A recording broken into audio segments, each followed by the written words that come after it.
Vamos a dar inicio con esta conferencia que va a impartir el doctor Manuel Villoria Mendieta, la cual lleva por título Liderazgo Estratégico y Gestión hacia un Gobierno por Resultados.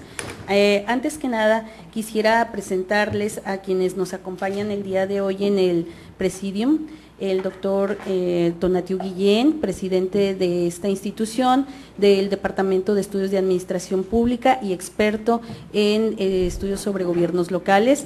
Bienvenido, doctor Guillén. También contamos con la presencia vía remota desde Casa Colev del doctor Luis Aguilar Villanueva, quien va a hacer comentarios a la presentación del doctor Villoria. Quisiera comentar sobre el doctor Luis Aguilar, que es doctor en filosofía por la Universidad Gregoriana en Roma, Italia. Hizo estudios postdoctorales también de filosofía política en la Universidad Estatal de Tubinga, República Federal Alemana. Cuenta con una amplia y reconocida trayectoria docente a nivel internacional en diversas instituciones de educación superior, en universidades latinoamericanas, norteamericanas y europeas. Tenemos el privilegio de contar con él como profesor visitante. Es considerado como el iniciador del enfoque analítico de las políticas públicas en México y América Latina. Es investigador emérito del Sistema Nacional de Investigadores y actualmente es coordinador del Comité Internacional de Expertos de la Red de Administración Pública de la Organización de las Naciones Unidas. Asimismo, contamos con la presencia del doctor José María Ramos, quien es director del Departamento de Estudios de Administración Pública y también experto en temas sobre administración pública, gobiernos locales y seguridad. El doctor Sosa, tenemos algunas cuestiones técnicas pendientes para enlazarnos con él. Él está en Guatemala. En cuanto se incorpore, haré la presentación del doctor Sosa, quien también hará algunos comentarios a la presentación del doctor Villoria. Y bueno, ahora quiero presentarles algunos aspectos de la trayectoria del doctor Manuel Villoria Mendieta. Él es licenciado en Derecho por la Universidad Complutense de Madrid, tiene un máster en Public Affairs por la Indiana University, realizó sus estudios de doctorado en Ciencias Políticas y Sociología por la Universidad también Complutense de Madrid, es catedrático de la Facultad de Ciencias Jurídicas en la Universidad Rey Juan Carlos de Madrid, director del Departamento de Gobierno y Administración y Políticas Públicas del Instituto Universitario de Investigación Ortega y Gasset, así como participa como investigador del programa y Democracia de la Comunidad de Madrid. El doctor Villoria ha sido miembro de las comisiones de modernización de la administración del Estado entre 1988 y 1993, miembro de la Comisión para el Estudio y Creación de la Agencia Estatal de Evaluación de la Calidad de los Servicios y de las Políticas Públicas, forma parte de la Comisión de Estudios sobre la Situación Actual y Perspectivas de la Administración General del Estado y también es miembro del Comité de Políticas Públicas y Administración de la Asociación Mundial de Ciencia Política. Es autor de más de 100 publicaciones entre libros y artículos sobre administración pública y ética administrativa, entre los cuales yo voy a resaltar al menos 3 de ellos. Uno es la modernización de la administración como instrumento al servicio de la democracia, Manual de Gestión de Recursos Humanos en las Administraciones Públicas con colaboración de Eloísa del Pino y el Servicio Civil de Carrera en Latinoamérica.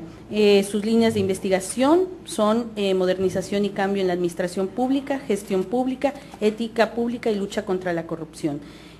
Sin más, yo le cedería la palabra al doctor Villoria, quien para nosotros es un honor tenerlo hoy día en estas instalaciones del Colegio de la Frontera Norte, con quien además, bueno, pues tenemos un estrecho lazo que se institucionaliza en un convenio con el Instituto Ortega y Gasset y por eso también nos complace mucho tenerlo el día de hoy. Bienvenido, doctor Villoria.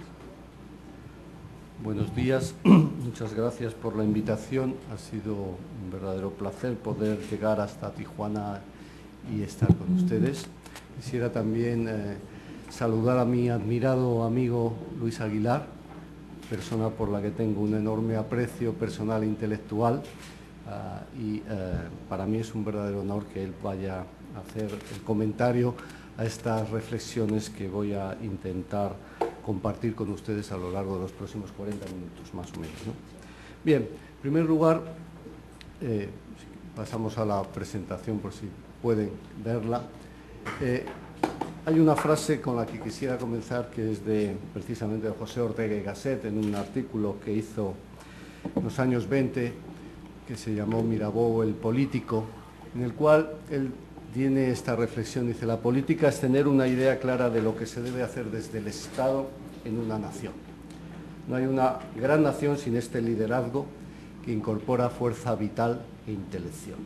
Bueno, luego volveremos sobre qué quiere decir Ortega con esto, pero que me parece que recoge algunas de las líneas fundamentales de lo que voy a intentar exponerles a lo largo de estos minutos, ¿no? La idea de que, por una parte, el liderazgo implica visión, pero también la otra parte, que el liderazgo implica instituciones, ¿no? Y esta es la gran tensión que yo creo que quiero resaltar a lo largo de esta intervención.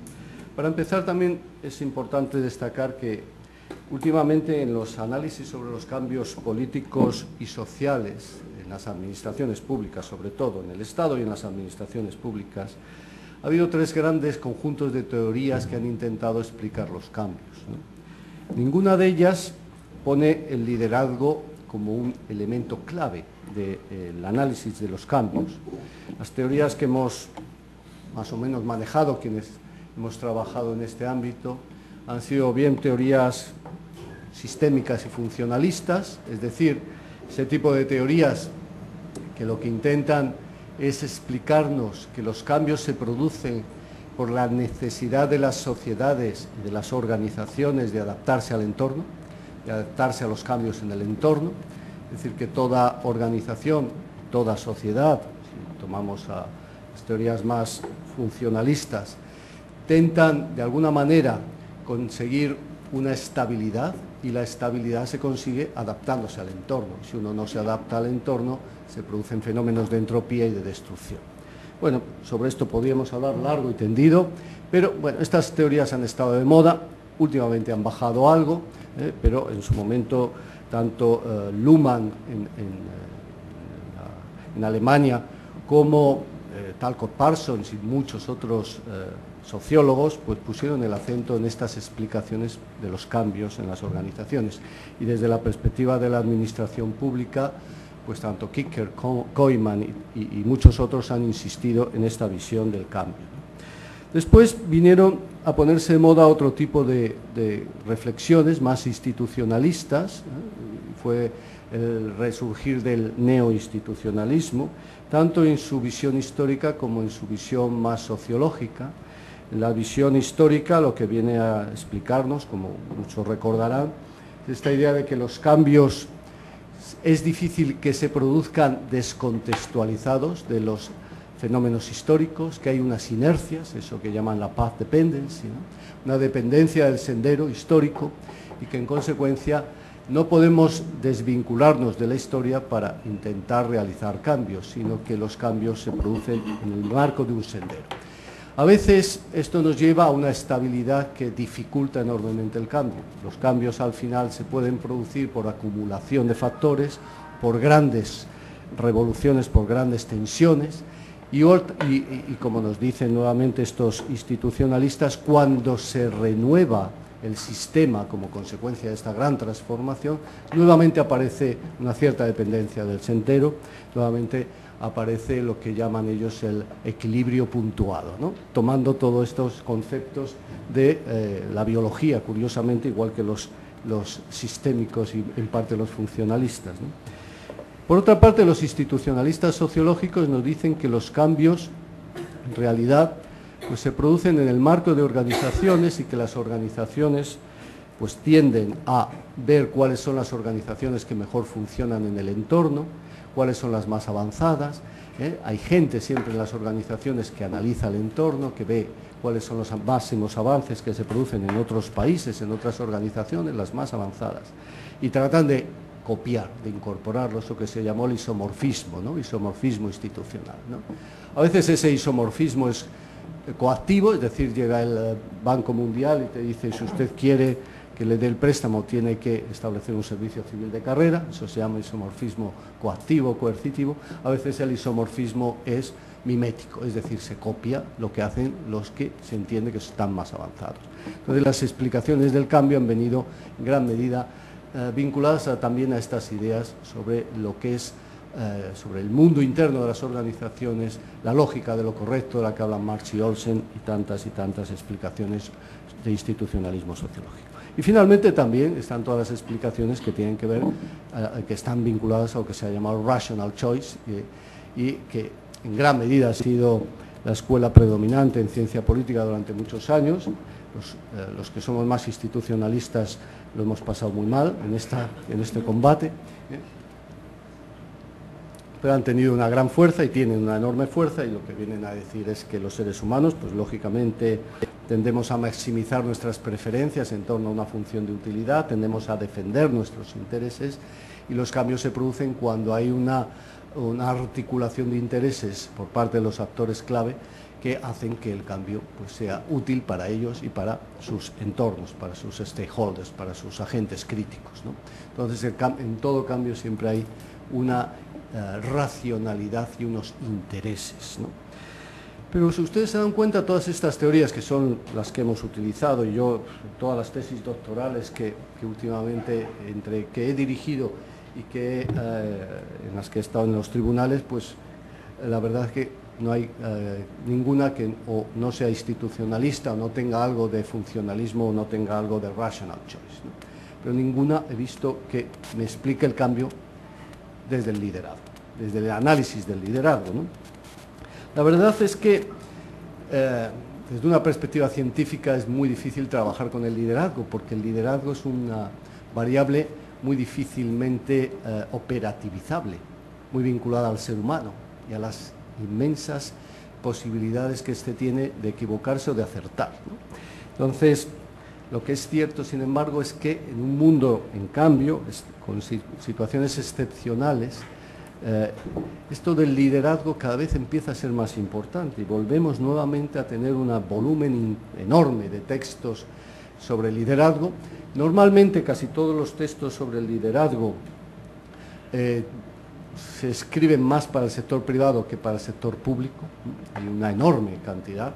Hay mucha mala literatura de liderazgo, que yo creo que produce más problemas que resuelve. Entonces uno siempre puede encontrar en cualquier aeropuerto cómo hacerse rico en 20 días, cómo liderar una empresa en una semana, ¿no? Cosas de estas que esperemos que no lean ninguno de nuestros dirigentes y se las crean, ¿eh? Pero también el problema es que excelentes textos de liderazgo pueden equivocar a los gestores, y la razón fundamental es que un texto de liderazgo puede servir muy bien para el sector privado y no servir para el sector público. Un excelente texto de liderazgo para un determinado ámbito del sector público no sirve para otro. No es lo mismo la Secretaría de Gobernación que la Secretaría de Cultura. Y entonces hay que considerar los diferentes contextos. Sobre esto he escrito últimamente y no tengo mucho tiempo para reflexionar con ustedes, pero creo que es muy importante contextualizar los estudios de liderazgo. No es lo mismo el liderazgo en el sector público que en el sector privado, y no es lo mismo en unas áreas del sector público y en otras. No es lo mismo ser un líder o ser un directivo en Pemex que ser un directivo en la Secretaría de Gobernación. Es muy diferente. Entonces, creo que hay que contextualizar. Bien, sobre el liderazgo ha habido tantas teorías y no tenemos tiempo aquí de plantearlas. Yo creo que hay 6 grandes escuelas, ¿no? Últimamente yo creo que más o menos se pueden descubrir 6 grandes escuelas.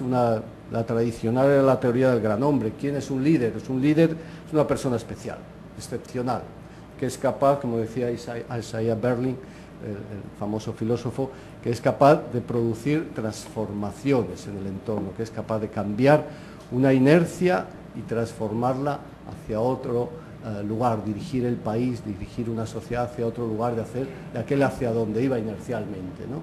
Es ese gran transformador, esa extraordinaria persona.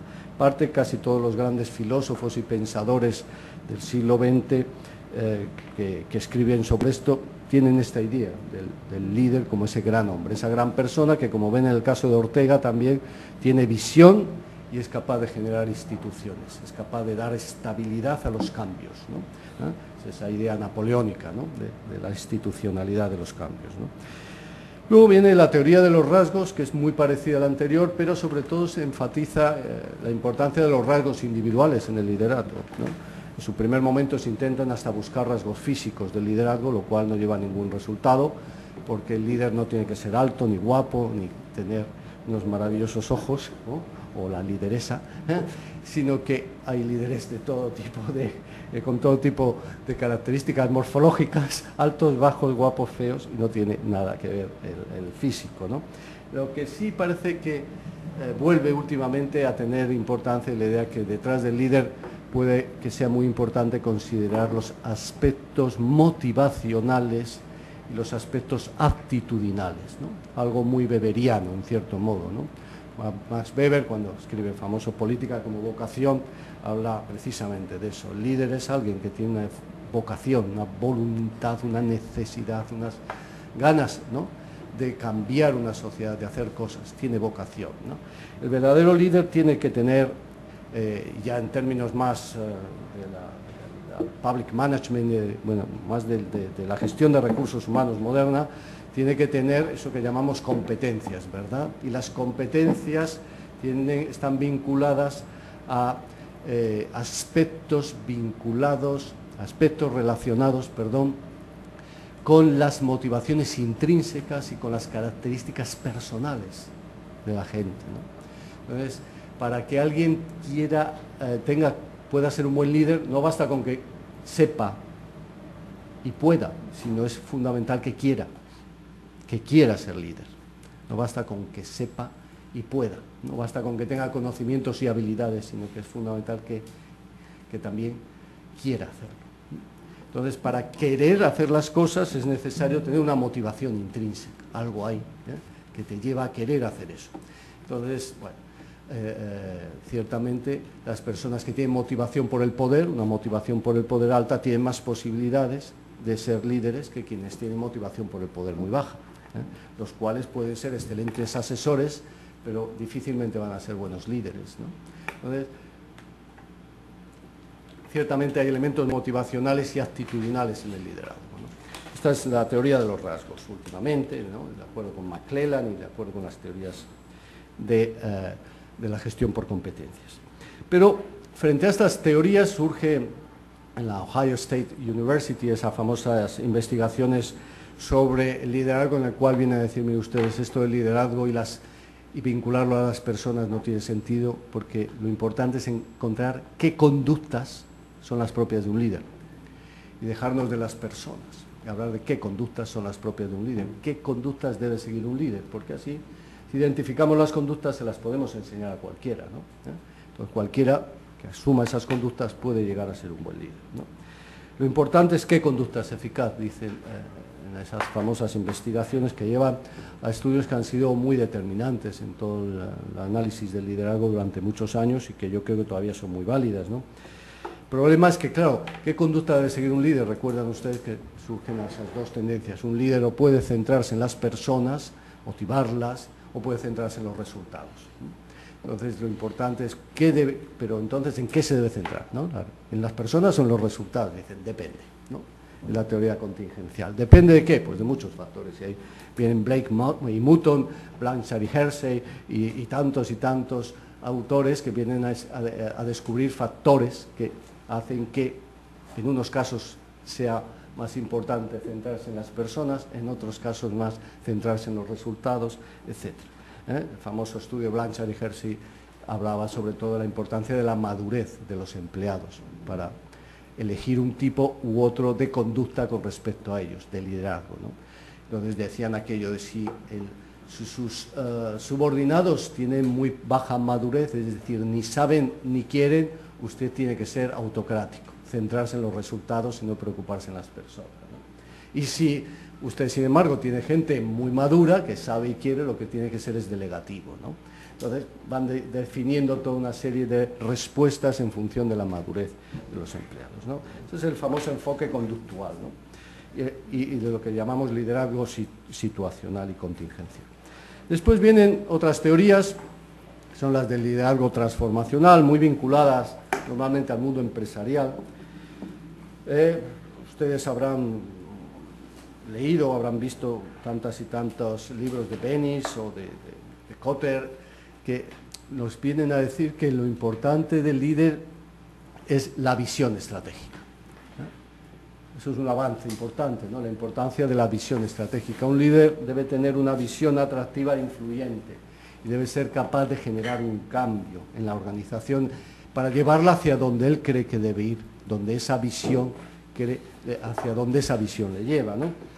Kotter dice, por ejemplo, que la visión resulta del esfuerzo del dirigente por identificar y por expresar los intereses a largo plazo de las partes implicadas, de las partes involucradas, ¿no? Un buen líder es capaz de ver cuáles son los intereses a largo plazo de los stakeholders y lanzar una visión de hacia dónde debe ir ese conjunto de organizaciones y de personas para llegar a hacer real esa visión. Bueno, estas teorías tienen su importancia también, han sido muy desarrolladas, de alguna forma recogen algo que hemos conocido durante mucho tiempo, que es toda la teoría del liderazgo carismático, ¿no? La importancia del líder es que te transforme, que tenga carisma, ¿no? Que después de estar con él te conviertas en una persona mejor, ¿no? Esa idea de fondo, ¿no? Bueno, luego veremos los riesgos del liderazgo carismático, ¿no? Y luego ya vienen las teorías más vinculadas a la ética, ¿no? La idea de el líder como servidor, ¿no? Que es un buen líder es una persona que asume unas responsabilidades éticas. ¿Con quién? Pues con sus subordinados, para empezar, alguien que apoya a su gente, alguien que no les deja tirados, alguien que además tiene una responsabilidad hacia los agentes críticos, hacia los stakeholders, hacia aquellas personas que son influidas por sus decisiones, que pueden influir en sus decisiones, y desde luego hacia la sociedad, ¿no? Un buen líder tiene una responsabilidad ética. Entonces, bueno, sobre esto está el famoso libro, aquel del año 83 de McGregor Burns y tantos otros que tratan sobre esto. Y luego viene esa teoría holística de, bueno, y el liderazgo pues es un poco de todo, un poco de todo, ¿no? Un buen líder tiene competencias estratégicas, tiene competencias intratégicas hacia adentro y debe tener competencias de carácter también, ¿no? Si no tiene carácter, un buen líder difícilmente puede llevar adelante procesos de cambio, ¿no? Entonces, las teorías del carácter recogen la teoría de los rasgos, ¿no? Un buen líder debe tener competencias de integridad, eso tiene que ver con la ética, pero también responsabilidad, autoconocimiento, autocontrol, ¿no? Y algunos dicen que debe tener creatividad, coraje, y Aristóteles decía que debía tener optimismo. Si ya Aristóteles lo decía, algo de verdad debe tener. Estar con un jefe constantemente pesimista diciéndote que todo va a salir mal debe ser horrible, ¿no? Vamos a iniciar este proyecto, pero va a salir mal, no se preocupen. Entonces, el optimismo como un elemento fundamental del liderazgo, pues creo que es verdad, ¿no? Pero un buen líder, y esto algo que se ha olvidado muchas veces, y que en el mundo de la empresa no se olvida, pero en la administración muchas veces sí se olvida, un buen líder tiene que saber crear y dirigir equipos. Debe saber crear, dirigir equipos, motivarlos, comunicarse con ellos. Debe tener capacidad para desarrollar coaching, sacar lo mejor de cada uno. Debe tener capacidad para entender, para delegar cuando es preciso, ¿verdad? Y para gestionar todos los recursos humanos en toda su complejidad. Eso, claro, nuestros líderes políticos, ¿verdad?, muchas veces es difícil hacerles entender esto, ¿no? Ellos están más en la visión estratégica, pero esto de trabajar con los equipos es algo secundario, ¿no? Mi experiencia, tantos años en la vida administrativa y política, me lleva a eso, ¿no? A darme cuenta de lo difícil que es en el nivel político superior, ¿no?, que entiendan eso, ¿no? Porque, bueno, ellos están en demasiados problemas importantes como para ocuparse encima de que sus secretarios estén felices de comunicarse con ellos, etcétera, ¿no? Sobre esto una anécdota de Felipe González, ustedes saben que fue presidente del gobierno en España durante 15 años, y me decía una vez su director de gabinete en una entrevista que hacíamos en el marco de un proyecto de investigación, Felipe González, hubo ministros a los que saludó el día que les nombró y les dijo adiós el día que les cesó, pero nunca estuvo con ellos a sola durante 2 años, ¿no? O 3. Es decir, claro, ellos están en los viajes internacionales, en las reuniones internacionales, pero nunca trabajan este tema de los equipos, y esto es importante, ¿no? Y finalmente, claro, las competencias estratégicas son clave, sin lugar a dudas, y ahí sí que nos la jugamos todos. Si un buen líder a nivel político no tiene visión estratégica, mal vamos. Si no tiene la capacidad de decir cuál es su modelo de país, su modelo de ciudad, su modelo de Estado, ¿no? De ilusionarnos, a partir de definir la visión estratégica, es muy importante en la gestión política conseguir lo que llamaríamos esa coalición de fuerzas que permita llevar adelante esos proyectos. Esa gestión política es fundamental. Y finalmente hay algo importante, que todas estas ideas sean implementables, que sean operativamente viables. Muchas veces hay ideas muy buenas que no son operativamente viables porque se produce una distancia, distorsión, ¿no? Eso que los institucionalistas han estudiado tanto, ¿no? El decoupling, ¿no? Es decir, la distancia entre lo que se puede hacer y lo que se quiere hacer, ¿no? Que muchas veces no se puede hacer porque no tengo gente preparada, porque la gente tiene un modelo cultural que todavía se le impide asumir ciertos cambios, etcétera, etcétera. Bueno, pues esta es un poco una visión general del liderazgo. Normalmente no tengo tiempo para explicarles toda una teoría que he desarrollado ahora en algunos artículos, pero que viene a decir que al final, bueno, qué desarrollar más en cada momento de las diferentes opciones de la vida, de lo que sería todo este conjunto de teorías, ¿no? ¿Por dónde en qué debemos centrarnos? Pues yo le diría depende. ¿Depende de qué? Del nivel jerárquico. No es lo mismo lo que podemos aconsejar al gobernador del Estado que lo que podemos aconsejar a un director de área, ¿no? No es lo mismo lo que se puede decir a alguien que está en el sector público empresarial, una empresa pública, PEMES, que lo que se puede decir a alguien que está desarrollando actividades donde se implica la seguridad del Estado, ¿no? Entonces hay 2 elementos importantes en la vida, en toda la historia del pensamiento político, que es la diferencia entre potestas y autoritas, que es muy importante considerar, ¿no? Es decir, hay organizaciones a las que se les da, y hay personas a las que se les da una enorme potestas, una potestad pública enorme, una enorme cantidad de privilegios, de autoridad, para que desarrollen su trabajo. Por ejemplo, al secretario de Gobernación, ¿no? Y hay otras personas en el sector público a las que se le da mucha menos potestas. Alguien en una empresa pública no puede desarrollar, no puede detener a nadie, ni puede expropiar, ¿no? Se le da mucha menos potestas. ¿En función de qué? En función de los intereses del Estado, en función de lo que, del bien público, de lo que entendemos por bien público. Y luego viene la autoritas, que es la capacidad de convencer, de convencer a los demás de que deben ir donde tú crees que deben ir. Y esto se gana, eso no te lo da ninguna norma. La autoritas se gana, ¿no? Y la legitimación pues se tiene que ganar. ¿Qué pasa? Nuevamente, que hay órganos del Estado que necesitan muchísima legitimación, muchísima autoritas, y hay otros que necesitan menos. ¿Por qué? Pues porque están en áreas muy técnicas, poco conflictivas políticamente, entonces no necesitan tantas autoritas, pero hay áreas del Estado donde se necesita muchísima legitimación, muchísima capacidad de convencimiento, muchísimo discurso, porque hay que convencer a los demás de que acepten tu autoridad y de que acepten tu camino, ¿no? Bien, entonces no hay mejor teoría, depende de muchos factores, depende del nivel jerárquico, depende del área en el que trabajes, depende de tantas cosas, ¿no? Bien. Ya para ir entrando, antes de hablar de gestión por resultados poco, porque creo que tal vez en el debate luego salga más, pero hay un elemento que me parece muy importante, es que últimamente hay una tendencia cada vez mayor a exigir una especie de liderazgo carismático, ¿no?, en los líderes actuales, ¿no? Vivimos en un mundo en el que se pide, en un mundo mediático, diría yo, ¿no?, en el cual se pide mucho liderazgo carismático, ¿no? Pero yo creo que el liderazgo carismático en una distinción de Luis Aguilar, puede que sea bueno para momentos de gobernación, pero no para momentos de gobernanza.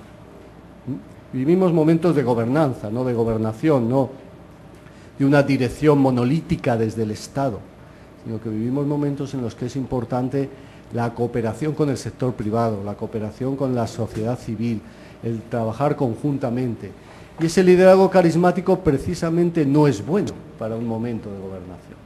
Si sería para momentos de no es bueno para momentos de gobernanza, sí sería bueno para momentos de gobernación, donde el dirigente, el presidente de la República tenía potestades absolutas, donde la sociedad civil estaba disminuida y poco capacitada, o donde el sector empresarial estaba dominado por un Estado omnipresente. Pero hoy ya no vivimos en ese mundo y creo que es muy importante recordar eso, ¿no? Vivimos en un momento en el cual hay una enorme complejidad, y no es lo mismo la complejidad que lo complicado, ¿no? Este reloj que tengo yo, para mí es complicado, ¿no? Si se estropea no sabría arreglarlo, pero no es complejo.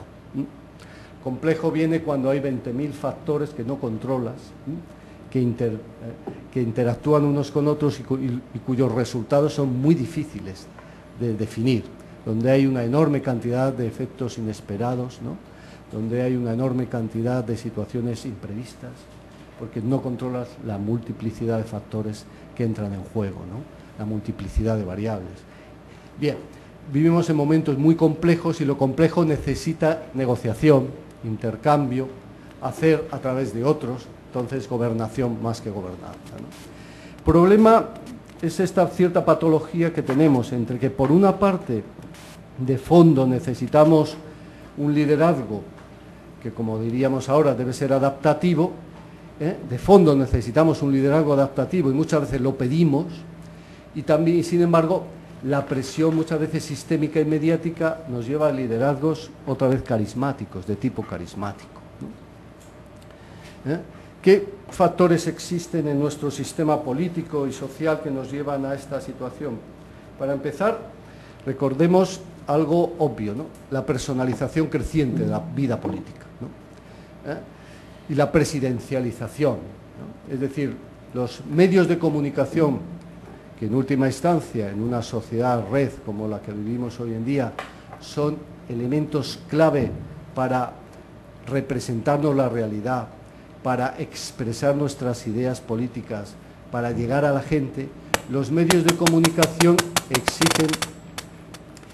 exigen individualización, exigen que hable una persona, exigen centrarlo todo en un solo presidente, en un solo líder, ¿no? Entonces nos llevan a un modelo de personalización creciente de la política, ¿no? Entonces, ¿qué pasa en México? Pues pensamos en Calderón, ¿no? Pero Calderón es una persona, pero hay una enorme cantidad de personas trabajando ahí. Pero para los medios de comunicación lo importante es la declaración del presidente Calderón. Entonces, la mediatización de la política lleva a una personalización creciente. Luego están las propias presiones electorales. El mundo de las elecciones nuevamente lleva a que las campañas se centren en personas, ¿no? Y al mismo tiempo es necesario que cada opción política, cada issue en la vida política tenga una cara, ¿no?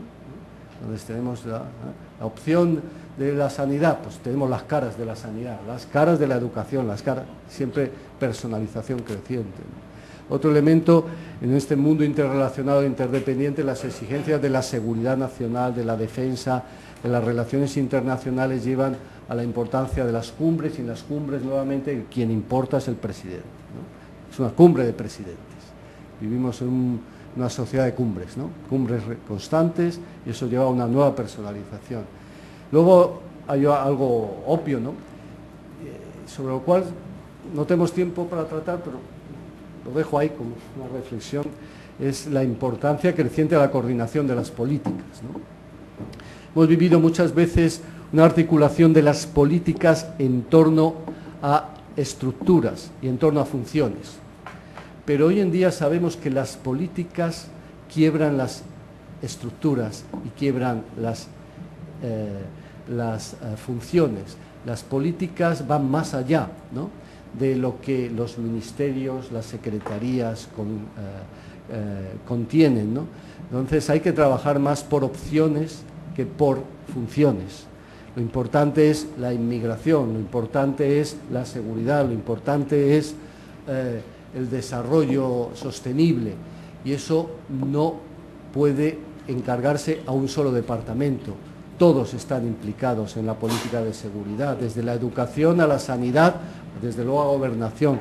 Todos tenemos una parte importante en las políticas de inmigración, temas educativos, sanitarios, de protección social. Entonces, las políticas más importantes del país quiebran las distinciones entre funciones y entre organizaciones, y hay que coordinar. ¿Quién puede coordinar? Pues tiene que ser el presidente, o tiene que ser un zar entre los ministros que se encargue de un área de coordinación, ¿no? Eso que se llamó en época de Tony Blair, que fue el que más desarrolló esta teoría, el joining up government, ¿no? O el gobierno holístico, como decimos ahora, esta necesidad de coordinar políticas, ¿no?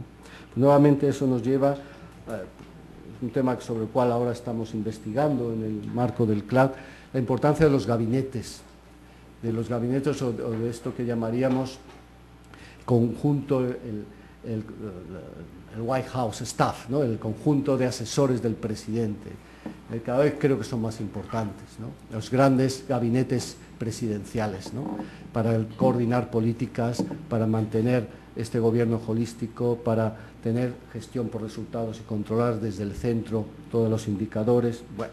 Y luego otro elemento es la necesidad, en un mundo como el actual, oscuro, difícilmente previsible, donde hemos visto los límites de la técnica, sino que se lo digan a los economistas que no previeron la crisis económica actual. Entonces necesitamos a alguien que vea a través del oscuro, ¿no? Esa idea nuevamente weberiana, ¿no? Y eso nos lleva nuevamente al liderazgo, ¿no? Entonces entramos en esa historia del liderazgo carismático, ¿no? Y el liderazgo carismático tiene unos factores positivos. Perdónenme que me estoy yendo un poco de hora. Tiene unos aspectos positivos, pero también tiene unos aspectos muy negativos. Como decía, en épocas de gobernanza más, ¿no? Tiene un aspecto positivo esa idea del liderazgo carismático, ¿no? Mejora la cohesión e identidad entre los grupos, ¿no? Ciertamente, ¿no? Puede, en un momento dado en que hay un líder carismático, inspirar lo mejor de cada uno, ¿eh? Puede ser como una especie de mentor para quien lo necesita, puede ser un estimulador del cambio, puede generar participación, energía de transformación.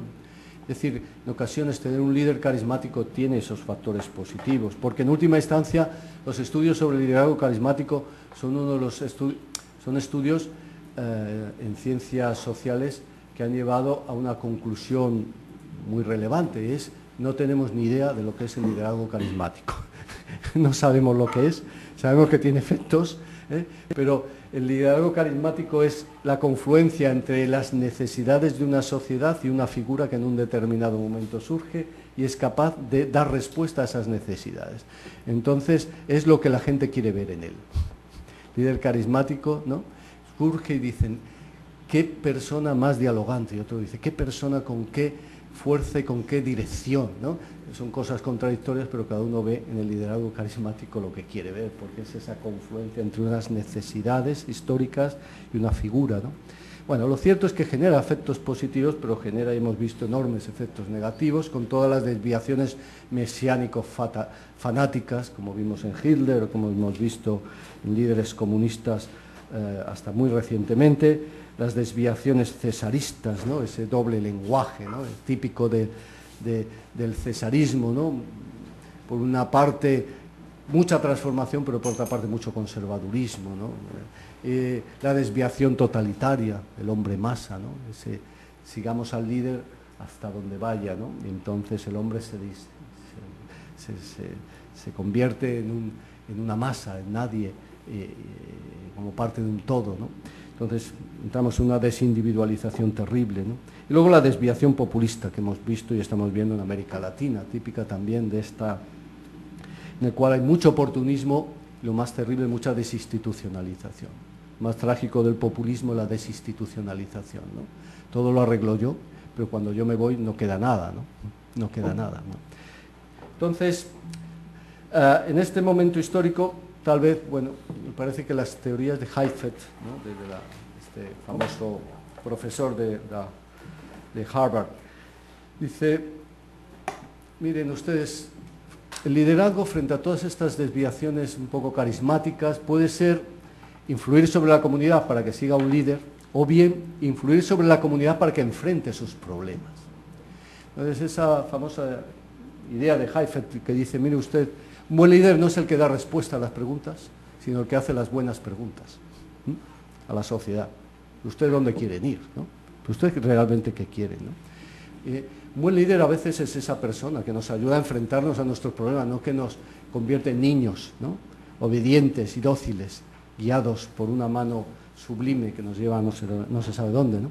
La verdad es que un buen líder en tiempos de trabajo, en tiempos como los actuales, debe ser capaz de la adaptación, y la adaptación implica un aprendizaje para manejar los inevitables conflictos, esto es una frase de Heifetz, un aprendizaje para manejar los inevitables conflictos provocados por la pluralidad de valores o para acortar la distancia entre la realidad actual y la que se quiere alcanzar.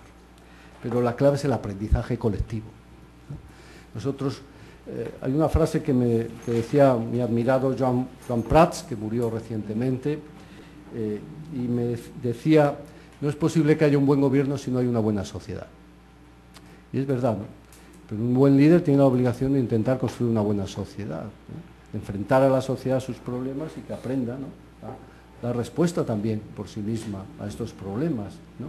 Entonces, la idea del liderazgo adaptativo me parece muy relevante frente al liderazgo carismático, lo cual nos lleva a una tensión, que por una parte los medios de comunicación, las necesidades sistémicas nos llevan a presidentes fuertes, inevitablemente, nos llevan a campañas centradas en personas, nos llevan a la necesidad de coordinadores de políticas, pero por otra parte necesitamos líderes que sepan adaptarse a la realidad y hacer que la realidad sea compartida por la gente, que la gente sepa ver la realidad, hacerles ver, ¿no?, cuáles son sus problemas, cuáles son los problemas reales, y que la gente empieza también a reaccionar y a asumir su parte de responsabilidad en la respuesta a los problemas existentes, ¿no?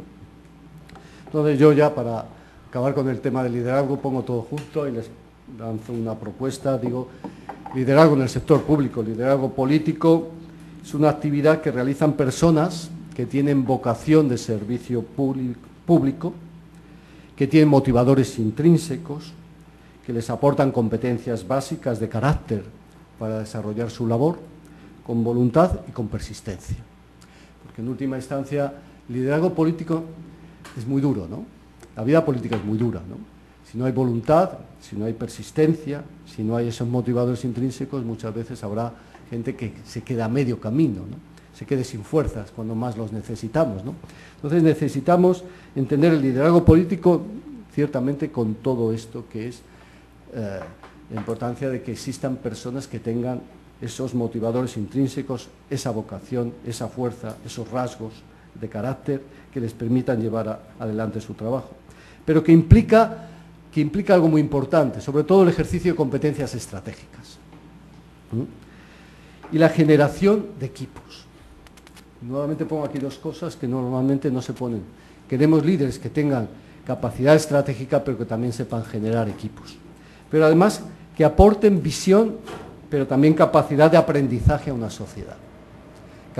Capacidad de aprendizaje a una sociedad. Muchas veces hagan a la sociedad las preguntas adecuadas, no solo le den respuestas, ¿no? Y que se justifica desde una perspectiva lógicamente ética, por la búsqueda del bien común, no por la búsqueda de su bien privado, por la búsqueda del bien de sus amigos privados, ¿no? Bien, dicho todo esto, liderazgo administrativo hoy implica instituciones y equipos. En el ámbito más administrativo, bajamos un poco al ámbito administrativo más que al liderazgo político, dejamos de estar con el presidente Calderón o con el presidente Zapatero, nos bajamos a niveles de subsecretarías, de secretarías y de direcciones generales, y ahí es muy importante la idea de las instituciones y de los equipos, ¿no? Hay una frase también de Ortega, que a mí me parece interesante, dice: en la historia triunfa la vitalidad de las naciones, no la perfección formal de los estados. Pero para ello es clave encontrar las instituciones que consigan forzar al máximo el rendimiento del país. Encontrar aquellas instituciones que sacan lo mejor del país. Buscar el estado perfecto es absurdo. Cada estado puede ser perfecto si consigue en el país correspondiente generar los incentivos para que el país tire adelante y saque lo mejor de sí mismo, ¿no? Entonces hay que encontrar esas instituciones, ¿no? Una frase de Napoleón dice: las personas pasan, pero las instituciones continúan, ¿no? Entonces, creo que es fundamental la idea de construir instituciones adecuadas a nuestro país, que generen los incentivos que lleguen, que saquen lo mejor de nuestra gente, ¿no? Entre estas instituciones, pues, ahora hablaremos, pues, está, por ejemplo, el Servicio Civil de Carrera, que es una institución clave, o está la dirección por resultados. Hay una serie de reglas del juego, de arreglos institucionales que permiten a las organizaciones y a las personas que trabajan en la administración sacar lo mejor de sí mismos. Generar estas instituciones es clave, ¿no? En este momento, yo creo que aunque los líderes atesoren las actitudes, los conocimientos, las habilidades que demanda en este momento histórico su papel, su posición, no creo que hoy sea posible desarrollar una adecuada actividad política si no se generan instituciones y no se trabaja en equipo. Es decir, hoy nuestros presidentes y ministros, si no se rodean de equipos sólidos, bien estructurados, con el entorno tecnológico idóneo para llevar adelante su trabajo, difícilmente van a poder hacer frente a los problemas de esta sociedad contemporánea, ¿no? Entonces, hay que superar el riesgo del llanero solitario, ¿no? Ese líder que cree que lo puede hacer todo él, ¿no? Tengo la visión, tengo la fuerza, vamos adelante. Pero sin equipos hoy en día no creo que se pueda llevar adelante nada, ¿no? Por eso creo que en el caso, por ejemplo, del presidente Obama, uno de los elementos clave a la hora de empezar a analizar su política fue ver qué miembros incorporaba a su gabinete o quiénes conformaban el gabinete interno, el White House Staff. ¿Por qué? Porque esos son elementos clave para el éxito de una política, ¿eh? Son elementos clave para que la visión estratégica de un presidente, sus capacidades puedan llevarse adelante, porque son elementos clave para darle información relevante, porque son elementos clave para decirle la verdad en los momentos difíciles. Y si no están ahí, pues los presidentes tienen muchas posibilidades de equivocarse en un entorno tan complejo como el presente, ¿no? Entonces, llevando esto ya al final, crear instituciones es clave. Eso implica un buen diseño institucional. En este campo de la administración pública, ¿qué elementos considero yo claves para el diseño institucional hoy en día? Pues un servicio civil de carrera profesional y una función directiva profesional, y sobre esto concluiré ahora, función directiva profesional. No solo basta un servicio civil de carrera, sino que es necesario también tener una función directiva profesional. Y ya anticipo algo que les voy a decir después otra vez, ¿no? Que es, vamos a ver, podemos tener gestión por resultados, podemos tener un buen sistema de presupuesto por programas, si no tenemos una serie de directivos que cuando cambie el actual gobierno seguirán gestionando ese programa y se lo darán al nuevo gobierno, diciendo esto es como funcionamos y como queremos funcionar. Pues claro, es muy difícil. Los países que mejor funcionan tienen sistemas de dirección pública muy profesionalizados. A mí me sorprende que un país nórdico como Dinamarca cambió el primer ministro y no cambió al director del gabinete del primer ministro. Mantuvo el anterior. Eso es impresionante. En el caso español eso sería impensable, ¿no? Tenemos cambios tan impresionantes como el que sucedió cuando Schröder sustituyó a Helmut Kohl en Alemania tras 16 años de gobierno de la democracia cristiana. Cuando uno analiza cuántos cambios de directores generales, de subsecretarios ha habido, uno se encuentra con que hay 22 cambios en un gobierno de 700 personas. 22 cambios. Sí cambian los ministros, lógicamente, los secretarios de Estado, pero el resto sigue ahí. ¿Por qué? Porque dan continuidad a las políticas, porque tienen un know-how, porque son profesionales que han llegado ahí por ser profesionales, por una larga carrera en la administración pública, y porque se mantendrán ahí mientras tengan competencias y desarrollen una actividad competentemente, y ya está, ¿no? Entonces, es un elemento clave, ¿no? Igual que creo que es fundamental tener mecanismos de rendición de cuentas y de gestión por resultados, hay que instaurarlos y institucionalizarlos, elementos de integridad y transparencia en el sector público y de participación ciudadana, ¿no? Entonces son instituciones que hoy en día la administración pública me parecen claves, ¿no? Y hablando de gestión por resultados, yo leí hace años el famoso librito este que elaboró la OCDE, sobre que se llamaba Governance in Transition, y que decía que un tema común a las reformas gerenciales era precisamente este de la gestión por resultados, administraciones encaminadas a resultados, ¿no? Las reformas gerenciales casi todas tenían algo en común, y era construir administraciones centradas en resultados. La gestión por resultados ha sido definida como un marco conceptual cuya función es la de facilitar a las organizaciones públicas la dirección efectiva e integrada de su proceso de creación de valor público, a fin de optimizarlo, asegurando la máxima eficacia, la máxima eficiencia y la máxima efectividad de su desempeño, la consecución de los objetivos del Gobierno y la mejora continua de sus instituciones. Entonces, esta idea de que es un marco conceptual, ¿no? Que intenta facilitar una organización más eficaz, más eficiente, una creación de valor más estabilizada, más continua, con un mayor control, con un mejor rendimiento de cuentas. Eso es gestión por resultados. Las experiencias de los distintos países ponen el énfasis casi siempre en la reforma de los procesos presupuestarios, lo cual nuestro subsecretario nos puede dar muchas lecciones, sobre el monitoreo y la evaluación de políticas, resultados, servicios y programas. Esos son los dos grandes temas normalmente, ¿no? Así se puede apreciar la existencia de programas inspirados en gestión por resultados en la mayoría de los países de la región latinoamericana, ¿no? El sistema de seguimiento de programación gubernamental en Chile, que estuve recientemente analizando, es un programa interesante. Es muy interesante el Sistema Nacional de Evaluación de Resultados de Colombia. Es interesante el Sistema Nacional de Evaluación de Costa Rica, que ahora con la nueva presidenta se está readaptando. El sistema de monitoreo y evaluación de las metas presidenciales y del Plan Plurianual de Brasil, y el sistema de evaluación de la gestión pública de Uruguay y el sistema de metas presidenciales de México. Serían los mejores ejemplos en Latinoamérica, ¿no?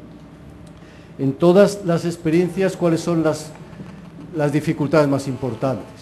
Pues obviamente, sobre esto repito, lo saben mucho mejor quienes están haciéndolo, ¿no?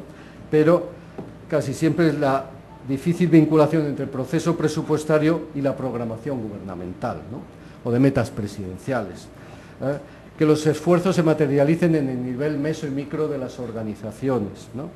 Y que la incorporación efectiva de la ciudadanía sea un factor clave también para introducir inputs en el sistema, ¿no? Esos son los grandes problemas que estamos viviendo en gestión por resultados, ¿no?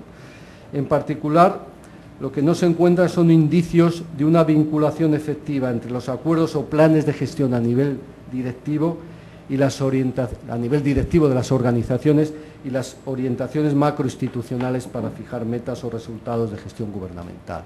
Ese suele ser el gran problema. Es decir, el Gobierno tiene unas grandes metas macroorganizacionales, pero luego las organizaciones tienden a trabajar como silos, encerradas en sus propios discursos, en sus propias estrategias, en sus propias competencias, y es muy difícil que se conecten y sepan trabajar conjuntamente por los objetivos generales y macro, que implican coordinación intergubernamental, que implican transmitirse información, que implican cooperación continua, ¿no?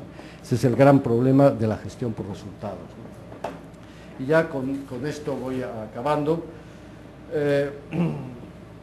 La institucionalización eficaz de sistemas de seguimiento de políticas, con estos sistemas la verdad es que los presidentes disponen de una información fehaciente, de una información que les ayuda a controlar los avances en los objetivos prioritarios de la gestión gubernamental y corregir los desvíos que puedan producirse. En este sentido creo que es un elemento clave para una gestión nacional y por una gestión estatal, ¿no?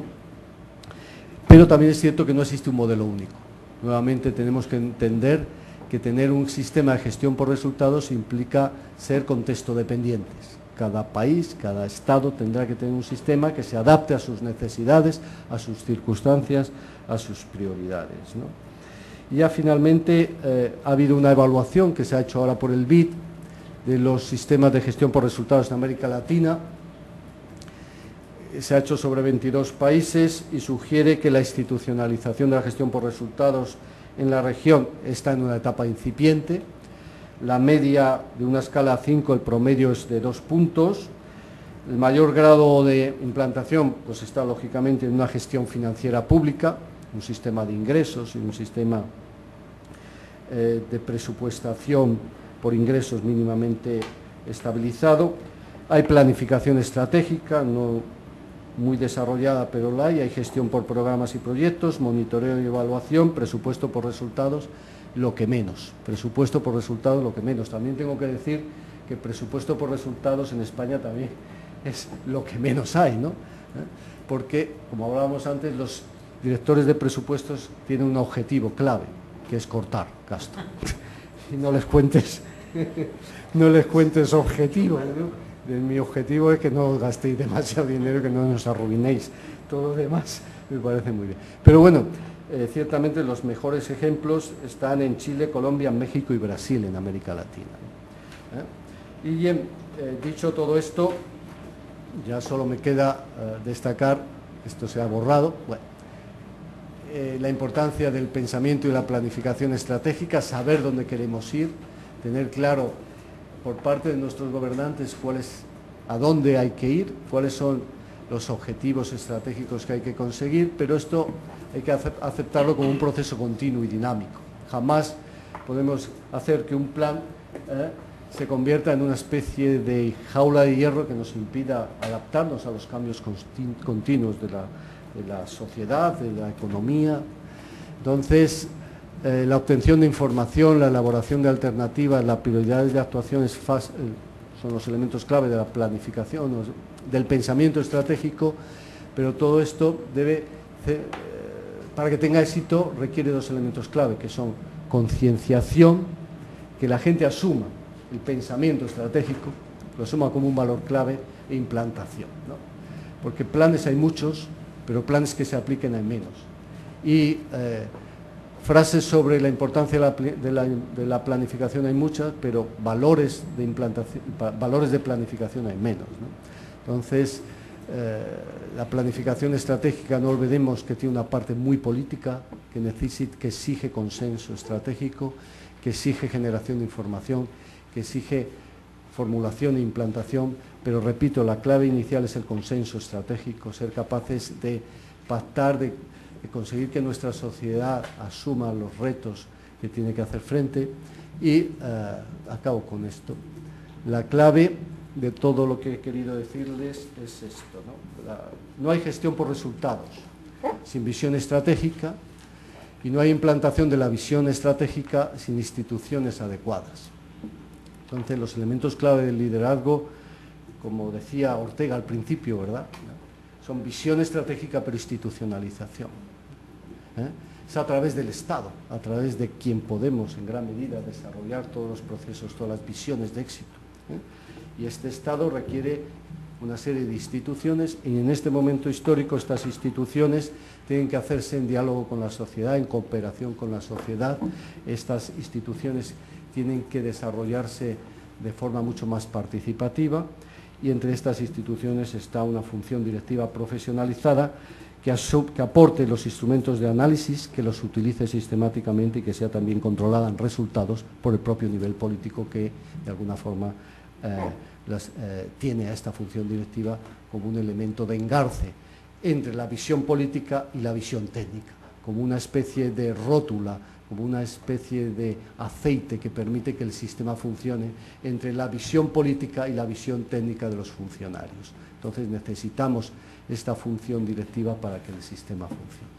Pues nada más, muchas gracias.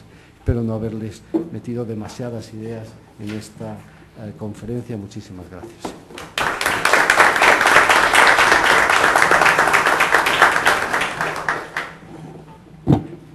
Muchas gracias, doctor Villoria. Después de hacer este recorrido puntual por las teorías del liderazgo, la importancia de las instituciones, así como la importancia del liderazgo en la administración pública y una magnífica articulación entre los aportes teóricos y las experiencias recapituladas desde la complejidad que representan las sociedades en red, vamos a abrir el espacio para los comentarios tanto del doctor Luis Aguilar en Casa Colef y del doctor Guillén aquí en esta aula magna, pero antes de darle la palabra, quiero agradecer a todos ustedes su presencia y hacer mención pues que tenemos distinguidas personalidades de la administración pública, el subsecretario de Planeación y Finanzas del Gobierno del Estado, ingeniero Alejandro Sánchez, también nos acompaña gente del Consejo de Ciencia y Tecnología de Baja California, del área de Desarrollo Urbano Municipal, pero también quiero agradecer mucho que nos acompañen hoy día también participantes de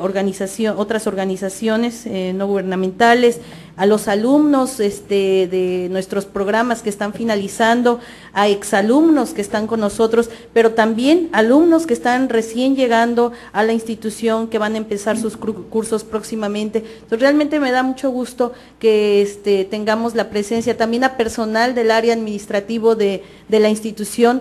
Agradecemos mucho, la verdad es que espero que después de los comentarios de nuestros distinguidos comentaristas también podamos tener un debate, un diálogo aquí entre todos para poder enriquecer todas estas ideas que el doctor Villoria ha dejado en la mesa.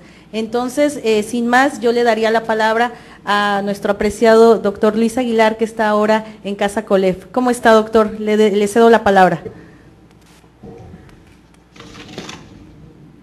Estimado doctor Tonatiuh Guillén, presidente del Colegio de la Frontera Norte, estimados colegas, estudiantes, funcionarios, pues México en estos días alberga no solo a las estrellas futbolísticas de España, ¿no?, sino también a algunas de sus estrellas intelectuales. Así que no solo tenemos a Iker Casillas y a Xavi Hernández en estos días, también tenemos a Manuel Villoria. Bienvenido, Manuel. Fue extraordinaria tu presentación, a la que seguí con mucha atención, y obviamente haré más comentarios que algunas presiones críticas. Nos has ofrecido una visión panorámica que ha recogido temas y tendencias conceptuales y prácticas, disciplinarias y operativas de gobierno y administración pública. Creo pues que nos has ofrecido una visión panorámica muy integrada y argumentada. Yo que haría simplemente destacar algunos de los puntos que creo merecen atención, porque representan actuales o potenciales rupturas con la manera tradicional de entender y practicar el gobierno y la administración pública. Por ejemplo, me llamó mucho la atención la distinción que hiciste entre potestas y autoritas, entre poder y autoridad, entre cargo y ascendiente intelectual y moral de un líder o de un funcionario. En este país la democracia ha resuelto el problema de la legitimidad de cargo del gobernante o de la designación del funcionario, pero no ha resuelto, ni podrá resolverlo, el tema de cuáles son los ingredientes del ascendiente o de la autoridad intelectual y moral. Otro punto que aprecié mucho, porque para mí fue muy nuevo, es este tema que dijiste de la personalización de la política, que normalmente se entiende en modo negativo y que tu exposición fue más equilibrada. Esto es un punto, creo yo, importantísimo. Cada vez más a los mismos ciudadanos interesa ver un responsable claro, un responsable preciso de ciertas actividades de gobierno. Otro punto que aprecié mucho es el tema de la integración, lo que tú llamaste gobierno holístico. Sí, vivimos en un momento de incoordinación, incoherencia, desarticulación de leyes, de políticas, de programas, de organismos. Y creo que hay que empezar a reintegrar la estructura operativa y directiva del gobierno a través de varias formas que ya no pueden ser, como señalaste, a través de las funciones y de las estructuras, puesto que las políticas públicas o los programas que integran una política pública cruzan, atraviesan diversas secretarías. Otro punto que quiero destacar es algo que destacaste quizás rápidamente, pero con mucha contundencia. El populismo como sinónimo de desinstitucionalización. Eso es algo que frecuentemente se olvida en el balance de estos líderes carismáticos, popularmente atractivos, popularmente avasalladores. Esta consecuencia de una acción de representación directa o de convocatoria directa que desinstitucionaliza y por consiguiente rompe con la certidumbre legal, rompe con las estructuras que le dan continuidad en el tiempo a un Estado. Otro tema fantástico para mí es lo que llamaste la necesidad de visión a través de lo oscuro. En este momento creo que por el impacto del saber tecnológico en nuestras mentes, creemos que todo en la política y en la administración pública puede ser previsible, puede ser cierto, puede ser alcanzable y que todo es cuestión de ganas o de capacidad analítica y de competencia técnica de los gobernantes y administradores. No es así, qué bueno que nos los haces ver. La oscuridad, la incertidumbre, la ambigüedad, la imprevisibilidad es una dimensión esencial de la política y del gobierno, por lo cual se toman decisiones en situación de riesgo, decisiones con posibilidad de equivocarse, y entonces aquí viene perfecto lo que citaste de Heifetz, terminar con esta idea de un gobierno que puede resolver todo, que puede responder a todo, que puede realizar todas las ocurrencias de su sociedad civil, de sus intelectuales, de su sociedad religiosa o de los críticos de los medios. Creo que si no se acepta la idea de incertidumbre, de no total conocimiento del gobierno sobre todos los problemas, y no se pasa a esta idea de que el gobierno haga buenas preguntas, haga preguntas adecuadas, y que no solo genera al infinito la falsa expectativa de que va a tener todas las respuestas, creo que no avanzaríamos. Así que te aprecio mucho este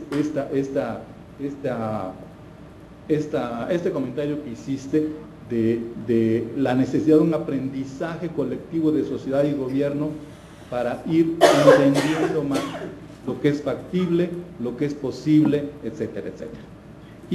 Y en consecuencia, enseñar a esta sociedad de muchos sectores mexicanos, pasiva, acostumbrada a que le respondan todo, a que le resuelvan todo, frecuentemente hasta mantenida, a que sea responsable y se corresponsabilice. Gracias por este tema. El último, de los últimos puntos que yo llamaría la atención es esto que hablaste hablaste de liderazgo, instituciones y equipos. No quiero polemizar con todos los neoinstitucionalistas, pero yo estoy bastante cansado ya de ellos, como si las instituciones en automático funcionaran y todos gobernantes, administradores, ciudadanos fuéramos como conejos behavioristas que seguimos los incentivos que supuestamente las instituciones nos dan. El institucionalismo ha puesto más el énfasis en el hecho de que las relaciones sociales y políticas están normadas, pero menos en la calidad de las instituciones. Y ese es un punto que tú al final tocaste. Lo que importa son instituciones, como dijiste, que saquen lo mejor de la gente, ¿no? Creo que fue la palabra que hiciste. Instituciones que realmente hagan posible la vitalidad de la nación, porque definir, digamos, aclamar o reclamar instituciones solo por el hecho de que las relaciones sociales y políticas estén normadas y no pasar a una segunda reflexión sobre la pertinencia y la calidad de las instituciones para la efectividad de los resultados es un neoinstitucionalismo cojo, además de automático, pero no me voy a meter a este asunto y por eso valoré mucho el que tú hayas hablado de líderes y de equipos y no solo de instituciones. Y que las instituciones sean adecuadas, que saquen lo mejor del país, dijiste. Es clave encontrar las instituciones que consigan forzar al máximo el rendimiento vital del país. Y si no, pues mira, de instituciones pensadas como normas administrativas, ayer el presidente se tumbó creo que 12,000 de las 30,000 que tiene el gobierno federal, para decirte, hombre, un gobierno federal más neoinstitucionalista que eso es imposible, pero de las 30,000 normas que teníamos no significaron mucho para sacar adelante el país, para mejorar productividad, competitividad, gobierno corporativo, participación ciudadana, etcétera, etcétera. Hombre, el último punto sobre gestión por resultados, no voy a entrar, pero sí tocaste los puntos importantes, es la desarticulación entre programación y presupuesto.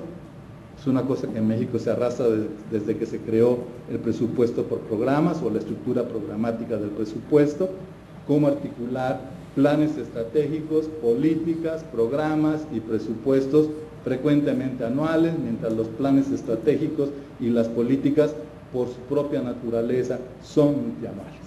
Esto es un gran tema.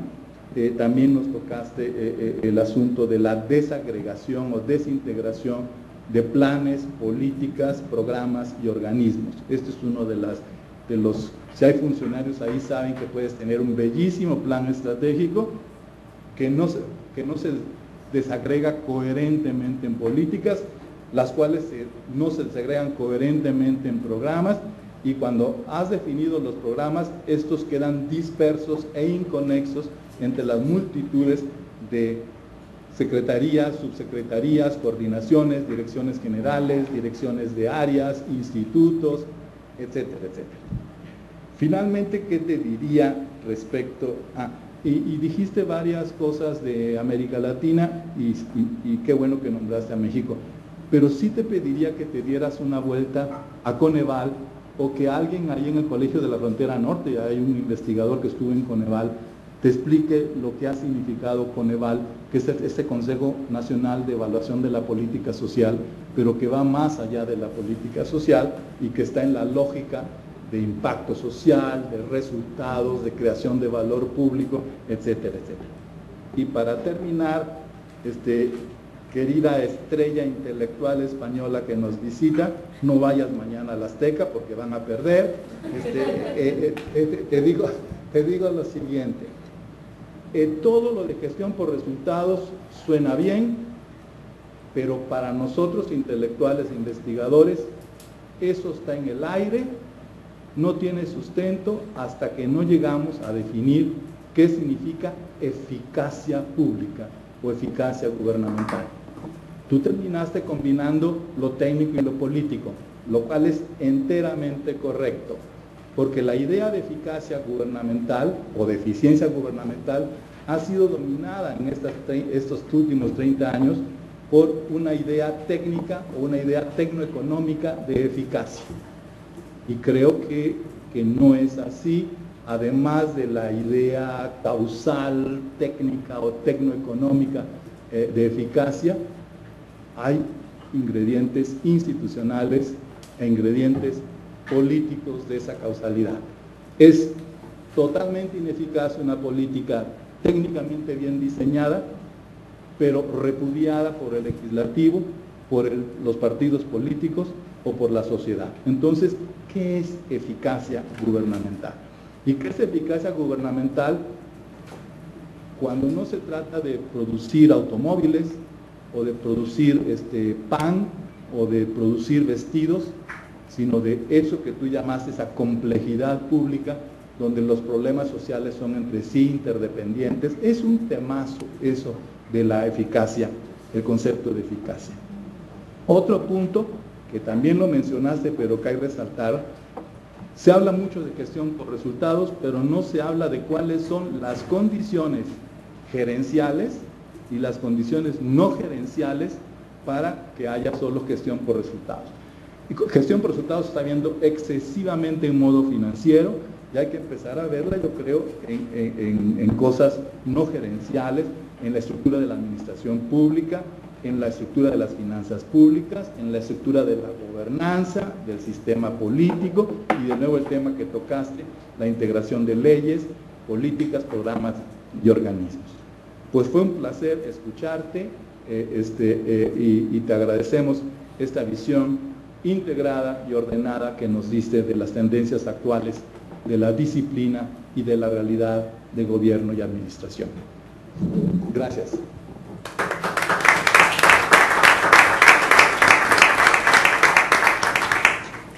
Muchas gracias, doctor Aguilar. Ahora pasaríamos a los comentarios del doctor Tonatiuh Guillén, presidente del Colegio de la Frontera Norte e investigador del Departamento de Estudios de Administración Pública. Muchas gracias, Araceli. Saludos a todos. Bienvenido nuevamente, Manuel. Saludos a Luis. Gracias por los comentarios y sobre todo gracias por la conferencia, que es extraordinaria por el panorama que se planteó.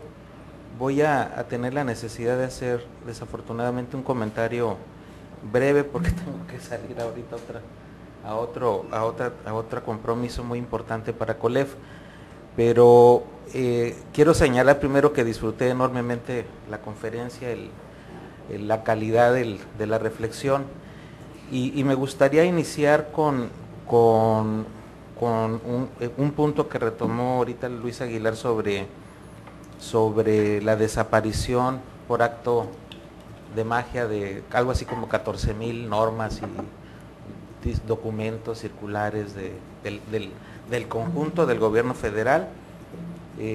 Nos incluye a COLEF. Entonces les voy a decir cómo ocurrió. Función Pública publica 9 grandes manuales, esos son los vigentes a toda la administración pública. Todo lo que se contraponga está fuera. Entonces ya nos perdimos especificidad, adecuación, horizontes, es una locura. Entonces ahí hay mucha potestas, poca autoritas.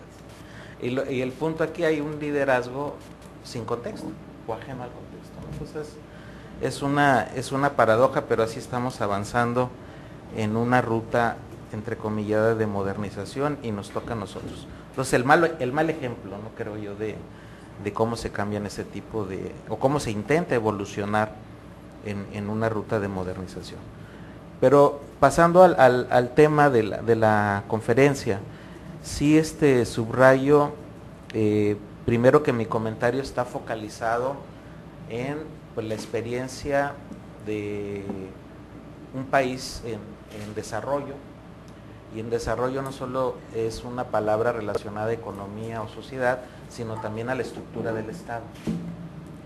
Entonces este comentario lo subrayo porque esta discusión ya de liderazgo, de los sistemas para motivar las dinámicas de capacidades de las personas y de la eficiencia gubernamental en los sistemas que aquí se refirieron, pues son y le pertenecen a otro estadio, a los estados que ya lograron girar efectivamente en esta dinámica. Nosotros todavía no giramos. Menciono los 2 ejemplos que se nos citaron, ¿no? el sistema de servicio civil y el sistema de gestión por resultados. Todavía estamos todavía ajenos. Entonces ese contexto del Estado subdesarrollado todavía, lo quiero subrayar ahorita en mi parte final del comentario. La primera parte es sí retomar el punto de la personalización, de los procesos de la personalización. Ahorita voy a explicar por qué, pero si los asumimos como dinámicas estructurales y como uno de los efectos de modernización, porque son dinámicas que pasan por los medios de comunicación, son dinámicas que pasan por otros factores como fueron aquí referidos, de carácter estructural. Y si nos ponemos en el horizonte napoleónico, ¿no? O si nos ponemos en el horizonte de los sistemas, pareciera una paradoja de que finalmente el liderazgo y la personalización, desde ese horizonte me refiero, no que lo esté asumiendo, pero desde ese horizonte, pareciera una paradoja de que no solo no han perdido importancia, sino son cada vez más importantes. Creo que incluso en el ejemplo danés que se refirió, a pesar de que nos refleja una gran estabilidad de sistemas y de estructuras, el punto no se pierde, hay una pertinencia del liderazgo y del personaje en la continuidad. Entonces, esta situación que la subrayo entre comillas paradójica, de que la idea del sistema último no ocurre ni va a ocurrir, creo yo, sino que siguen existiendo la necesidad de esos procesos, de estas dinámicas que reivindican a la persona o a la personalización. En el caso de México, y aquí ya me regreso, está ocurriendo una paradoja también, porque al mismo tiempo, pero de otra naturaleza, al mismo tiempo que estamos ante las dinámicas de mediatización o a las dinámicas que reivindican esa personalización, del otro lado tenemos estructuras institucionales que por diseño consolidan la personalización y los liderazgos. En otras palabras, si uno mide el conjunto de atribuciones, de potestas que tiene el diseño de un presidente municipal o de un gobernador, ya menos del presidente de la República, pero de estas otras figuras, pero incluso todavía el presidente, o sus secretarías, como acaba de ocurrir en el ejemplo que cito. Estamos entonces en un contexto de doble fortalecimiento de la personalización. O sea, el que ya acumulábamos por defecto y por inercia autoritaria, le dejo en esa palabra, y el que se le suma de los nuevos procesos.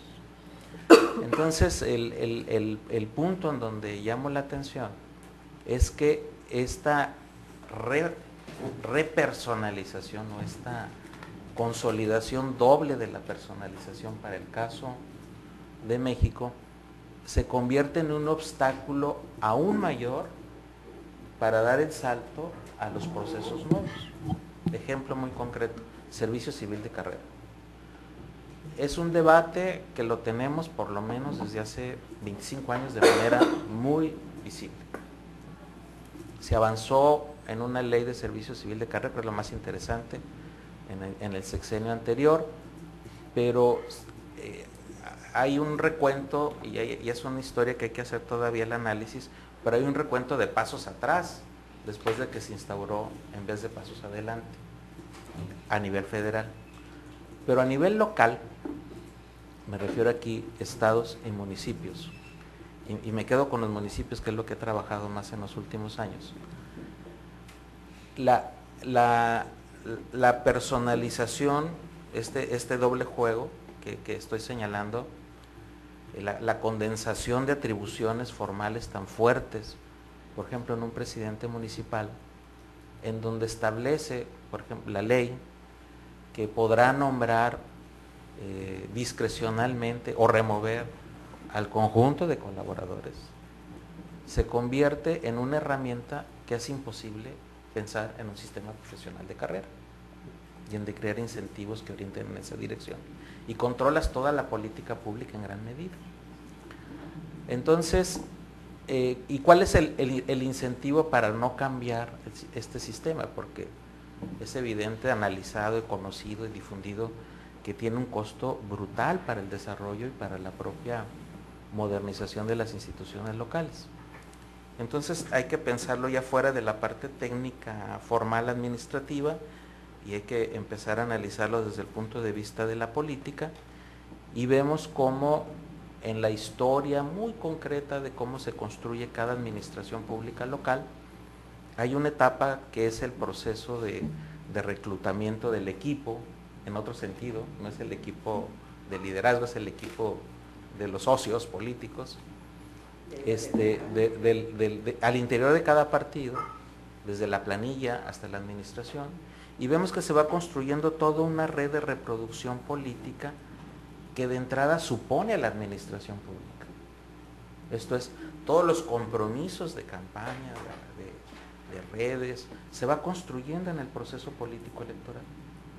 Y al final, el premio, el acuerdo, es la administración pública. Entonces tenemos cada 3 años que un partido no solo gana el cargo o los liderazgos, sino gana el conjunto de la administración. Entonces este es un sistema viejísimo, pero es un sistema de política electoral que afecta directamente a la administración, la parte racional, técnico-administrativa. Y es un sistema que de entrada excluye el sistema profesional de carrera. O tienes este sistema político electoral o tienes el servicio civil profesional. Por eso están a contranatura, ¿no? Aquí lo quiero señalar porque al final una de las preguntas que quería hacerte es, todo esto está racional, claro, establecido, pero también hay estructuras que te impiden siquiera escuchar, ¿no? O sea, un liderazgo ahorita de un presidente municipal en México que tiene esta estructura, oye pero no escucha. Yo hago la caricatura también en alguna oportunidad con colegas que trabajamos el tema o con funcionarios locales. La pregunta es, ¿quién es el guapo que va a decir, amigos, esto ya no puede seguir así? A partir de ahora, la nueva administración que va a entrar en Baja California y la nueva que va a entrar en los municipios, cualquier funcionario vamos a pasar por un filtro diferente. Y va a estar por desempeño, va a estar por experiencia, etc. Eso no ha ocurrido ni va a ocurrir. Hubo una experiencia en Nayarit, me parece, de un presidente municipal que sí lo intentó. El costo político de hacerlo fue que lo terminaron destituyendo sus compañeros de partido.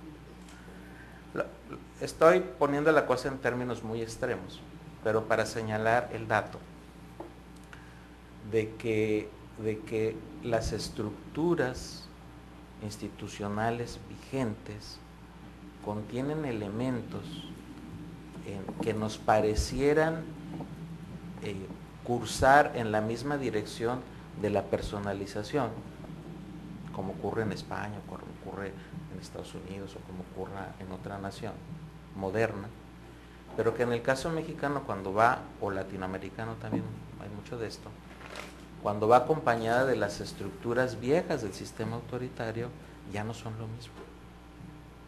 Ya son liderazgos, y ya lo pongo más entrecomillado, son liderazgos construidos por la exclusión de los otros. Son liderazgos construidos por el diseño del sistema político electoral y que repercuten en el ejercicio del gobierno. Entonces, esa transición, por eso nos es tan difícil, porque la estructura de los partidos, el sistema político electoral, tiene los incentivos para no dar el salto. Por eso decía hace un rato, son cambios contra natura. O tienes este o tienes el otro. Entonces lo pongo porque la última pregunta es, ¿cómo escuchar? ¿Quiénes son los que deben escuchar el giro y la necesidad y el cambio? Ya no estoy seguro que sean los liderazgos estos políticos. Es un liderazgo social. Es un liderazgo externo que le dé cambio o que tenga la capacidad de cambio. Es un liderazgo que a lo mejor ocurre ajeno al gobierno y a la administración. Pero es una pregunta, ¿no? ¿Cómo tenemos estos otros datos presionándonos, ¿no? En fin, lo tengo que dejar, voy a tener que verla en video, la respuesta, pero por lo pronto es una preocupación, ¿no? de cómo los factores estructurales de nuestra vieja inercia pareciera que nos están dando productos similares a otros estadios de desarrollo del Estado, cuando en realidad está fortaleciendo las viejas estructuras, que son contrarias a los procesos de cambio de las administraciones. Es una preocupación puesta en términos muy extremos. No. Pero te agradezco que la consideres. Muchas gracias. Bueno, Bueno, pues agradecemos los comentarios del doctor Guillén y tendremos, bueno, la respuesta del doctor Villoria. Sin embargo, me gustaría que antes de pasar a esta fase de respuestas por parte del doctor Villoria, integramos algunas preguntas, unas 3 preguntas de parte de ustedes para que el doctor Villoria pudiera hacer una primera intervención en respuesta a lo comentado y después, si hubiese más preguntas o reflexiones, los invitaría a una segunda ronda. Entonces, no sé si alguien esté interesado. Sí, les pido por favor si se presentan con su nombre y la institución que representan, por favor. Sí, buenos días, Rebeca Maltos, ente Diversa Baja California. Muy interesante, doctor. Precisamente hoy en la mañana yo venía reflexionando sobre el tema liderazgo, porque tiene que ver con otras problemáticas sociales que estamos viendo que se van a construir a partir de un tipo de liderazgo. Nosotros trabajamos desde el movimiento amplio de mujeres, desde el movimiento feminista, el liderazgo social, es decir, el trabajo y la estrategia que se construye para tener una visión compartida. Entonces, cuando tienes una visión compartida, pues es muy fácil decir hacia dónde se va a jalar, hacia dónde se va a ir, hacia dónde vamos a caminar, cuál es la ruta que se va a seguir. Cuando se hace de manera individual, pues es algo que cada quien jala por su lado. En el Estado, en el gobierno, es lo que está sucediendo. Llegan muchas veces funcionarios iluminados, ¿no?, con una buena idea y la implementan. Y la pueden implementar porque tienen un liderazgo formal. Es decir, es el secretario, llegó ahí, tiene la buena idea, y obedeces o te vas, ¿no? Nosotros lo que estamos trabajando también es buscar y establecer los caminos y los mecanismos para que desde la sociedad civil se pueda incluir a las diferentes visiones que hay en la sociedad. Eso todavía no le veo yo por dónde. No sé si tú conoces alguna pista que nos pudieras dar, porque en efecto el tema de la gobernanza tiene que ver con eso, que cada quien haga lo que le toca, y dentro de eso la sociedad civil tiene un papel muy fundamental, pero en el caso de México la sociedad civil no está apoyada, no está fortalecida, no hay maneras en que se le pueda todavía considerar. En muchos casos, o en algunos mecanismos que hay, se está trabajando de manera de simulación o para legitimar ciertos procesos o ciertas decisiones ya tomadas, pero no en una mesa donde te puedas poner a discutir y a tomar decisiones junto con los que están en ese momento dado con un liderazgo formal. Y también nosotros lo planteamos siempre, pues los y las funcionarias están en ese momento, ellos se van ahí, la sociedad civil sigue, y seguimos, y más cuando te vas especializando en ciertos temas. Nosotros trabajamos mucho el tema de pues que acá lo mencionaste como la coordinación interinstitucional, pues como de sentido común, ¿no? Pero a esa fórmula nosotros le agregamos además otro ingrediente que tiene que ver con la perspectiva de género. Por eso decía yo, ¿qué pasa con la inclusión en los estados? Como decía el doctor Guillén ahorita, la inclusión de las y los diferentes. Hasta ahorita los estados son, y el poder está distribuido nada más en los hombres. Por poner un ejemplo, el 4% de presidentes municipales a nivel nacional en México son mujeres, cuando se supone que a nivel local es más factible que las mujeres tengan la posibilidad de incursionar en el ámbito público, por supuesto tomar decisiones. Entonces no sé si por ahí hay alguna pista, algún modelo que pueda servir para que a la sociedad civil no se le utilice como mera simulación, porque se requiere o porque está de moda, sino realmente en ejercicios que sean auténticos. Y por otro lado, la manera de transversalizar esto, la perspectiva de género, para incluir a las diferentes, ¿no? Y a los diferentes. Gracias. Silke, por favor. Hola, Silke de la Parra, igualmente de Gente Diversa. Usted hacía mención sobre la incorporación efectiva de la ciudadanía en algunos segmentos de procesos. ¿Tiene algunos ejemplos exitosos que nos pueda mencionar en el caso español? Y me gustaría saber si esta incorporación es a través de una gestión asociada. Tenemos espacio para una inquietud o comentario más. Si nadie, Ismael, por favor, Ismael Plasencia. Muchas gracias. Muchas felicidades por la presentación. Más que nada, a mí lo que me preocuparía es que se vea a nivel país, a nivel regional, a nivel local, falta de liderazgo. Entonces, más que las propias ideas en términos de lo que mencionaba, es a qué podríamos atribuir la falta de liderazgo. Habría que considerar el tema, por ejemplo, de teoría de juegos, cuando se pretende hacer un cambio en gobierno, todo el que se mete de redentor sale crucificado. Entonces, en ese sentido, pensando en los incentivos de las personas para proponer cambios y que esos cambios se lleven a cabo, ¿qué otros factores, aparte de las teorías que menciona como rational choice o institucionalismo o cualquier otra, habría que considerar para tener en cuenta la posibilidad de un verdadero cambio? ¿Y a qué se debe la falta de liderazgo? Bueno, pues Dios, ya te lo explicó media hora. a ver, nos pueden checar en cabinas, está el audio que está viniendo de... ¿Quería hacer alguna intervención, doctor Luis? No. Estoy esperando los comentarios del profesor Villoria. Ahora mismo. Le cedemos la palabra a doctor Villoria. Tiene el tiempo que usted... Bueno, la verdad es que son muchas cuestiones muy profundas. Yo tengo que decirles que el doctor Luis Aguilar es probablemente el politólogo en temas de gestión pública más citado ahora mismo en España, con lo cual yo no sé si llamarle mexicano o español ya, porque allí la verdad es que es una de las personas más relevantes en esta materia. Y claro, sus comentarios pues laudatorios para mí son muy agradables, pero sus preguntas son terriblemente complejas, ¿no? Propia de un filósofo como es él.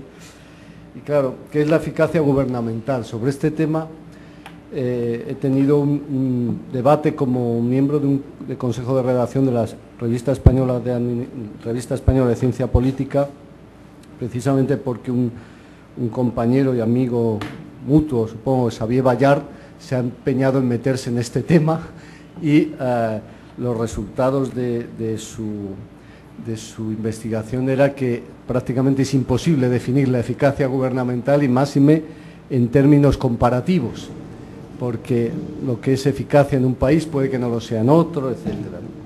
Yo quisiera plantearles una pregunta que va al fondo de la vida política y de la vida social, ¿no?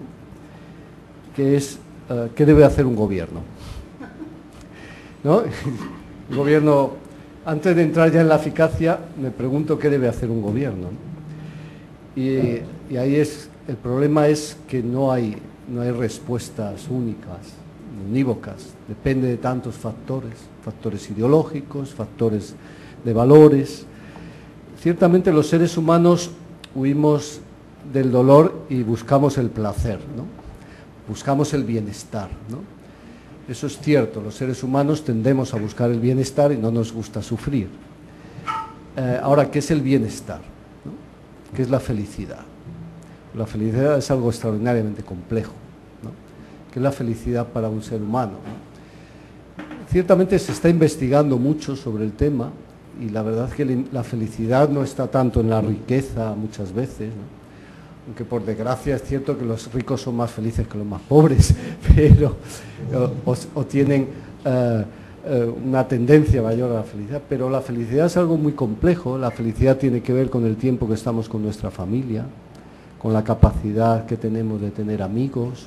La felicidad tiene que ver con la posibilidad de hacer ejercicio, con el hecho de tener una familia, con tantos factores, con el hecho de tener creencias de tipo religioso, de tipo personal íntimo. Ahora, ¿el gobierno debe preocuparse de la felicidad de la gente? Claro, eso es una primera pregunta que es tremendamente compleja, porque yo no tengo claro que el gobierno se tenga que preocupar por la felicidad de la gente, porque claro, es que la felicidad es algo tan complejo, tan distinto, que si el gobierno se dedica a eso, ciertamente nos marcará un modelo de felicidad, que es el que el gobierno establece, y eso es un poco autoritario en ocasiones, ¿no? Entonces, no tengo claro que el gobierno se deba dedicar a eso, pero ciertamente si el gobierno asume eso, tiene muchas más posibilidades de dar respuestas técnicas, ¿verdad, Luis? Porque claro, entonces empieza a hacer análisis coste-beneficio y empieza a definir cuáles son las políticas que no dañan a nadie, por lo menos benefician a algunos, buscando el óptimo paretiano, buscando a través de análisis coste-beneficio cuál es la política que en principio da más bienestar y perjudica menos. Y entonces nos lleva un modelo de gobierno muy técnico, pero yo creo que el gobierno, para mí, claro, es una visión distinta, tiene una función diferente, que es la de asegurar las condiciones para que la gente tenga la máxima libertad posible. El objetivo de un gobierno es dar a la gente libertad, ¿no? Asegurar que la gente puede elegir su propio modelo de vida, su modelo de vida buena, autónomamente, que genera las condiciones para que la gente pueda elegir. Claro, eso nos lleva a algo mucho más complejo, mucho más difícil, que no está vinculado a respuestas técnicas, que tiene mucho que ver con el diálogo, que tiene mucho que ver con el reconocimiento de la diferencia. Bueno, total, que esto no les voy a dar más que una inquietud personal, no sé, yo tengo esa visión, pero es una visión vinculada a mis valores, una opción normativa desde una perspectiva, podríamos decir, política y filosófica. Yo soy deontológico, no soy utilitarista en términos éticos, y en consecuencia creo que hay valores que están por encima del bienestar y de la felicidad, y creo que la dignidad del ser humano está por encima de la eficacia. Creo que hay elementos que son intangibles, que no deben ser tocados por nadie, que tienen que ver con algo que está dentro de nosotros, que se llama dignidad, ¿no? Bueno, entonces, todo esto nos lleva a que, para mí, es muy difícil reconducir la eficacia gubernamental a técnicas, a resultados económicamente mensurables. Creo que es algo mucho más complejo, que tiene que ver con el diálogo, con el debate, con la deliberación entre seres libres e iguales, que deben de tener, eso sí, las mejores condiciones para poder deliberar en ese entorno, que deben tener unos procedimientos justos para poder deliberar todos con libertad, con igualdad, y pudiéndonos mirar unos a otros a los ojos sin que nadie tenga que bajar la vista. Bien, entonces esta es una declaración de principio que no sé si responde a la pregunta, pero bueno, va por ahí, ¿no? Segundo tema, el tema de Tonatiuh, al cual respondo desde aquí, y si se graba, espero que algún día escuche mi opinión, si no se lo diré en la comida, que creo que vamos a tener. Bueno, sobre el tema de... Yo creo que Tonatiuh lo que nos ha planteado es el hecho, que como muy bien decía también Luis, de que las instituciones son formales y son informales. Muchas veces las instituciones informales tienen más fuerza que las formales. Es decir, yo espero de los demás un determinado tipo de conducta y, en consecuencia, actúo esperando de los demás eso y actúo también en coherencia con lo que espero de los demás. Si resulta que yo espero de los demás que si le apoyo en una campaña electoral me den un puesto de trabajo, las normas que hay por encima, si puedo saltármelas, me las saltaré, ¿no? O pediré que se las salten, porque para mí lo que me importa es ese tipo de regla de juego que establezco con esta persona, por virtud de la cual le apoyo para que me dé un puesto de trabajo. Bueno, entonces las instituciones informales están ahí, y esto me lleva a una reflexión que hace Hugh Eclow en un libro que se llama Pensar institucionalmente, que les recomiendo. Y Eclow dice que las instituciones, sobre la cual hay muchísimas definiciones y hay muchísimas escuelas, y es un mundo extraordinariamente complejo, pero en el fondo las instituciones son reglas del juego, formales e informales, ciertamente, que se establecen en las sociedades para, de alguna manera, asegurar que los valores que tenemos se reflejan en conductas.